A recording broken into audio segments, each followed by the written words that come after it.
টাঙ্গাইল ৫ সদর আসনে বিএনপির মনোনয়ন ঘোষণা করে ফরহাদ ইকবালকে দেওয়ার দাবিতে মিছিল অনুষ্ঠিত হয়েছে।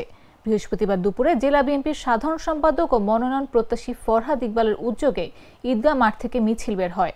মিছিলটি শহরের গুরুত্বপূর্ণ সড়ক প্রদক্ষিণ করে শহীদ মিনারে এসে শেষ হয়। মিছিলে তারেক রহমানের ঘোষিত রাষ্ট্র কাঠামো মেরামতের ৩১ দফা বাস্তবায়ন লিফলেট বিতরণ করা হয়।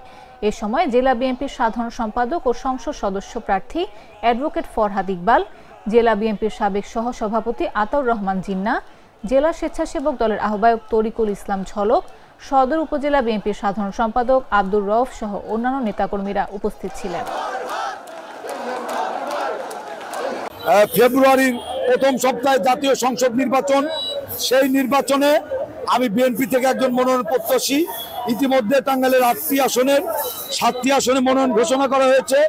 জনগণ চেয়েছিল ওই দিনই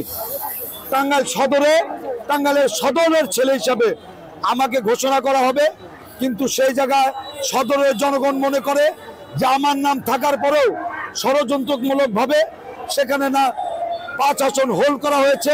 তাই আজকে আমরা দেশনায়ক তারেক রহমানের ৩১ দফার লিফলেট বিলাচ্ছি এবং অবিলম্বে সদরের জনগণের যে চাওয়া যে সদরের ছেলেকে সদর ৫ আসনে এমপি প্রার্থী হিসাবে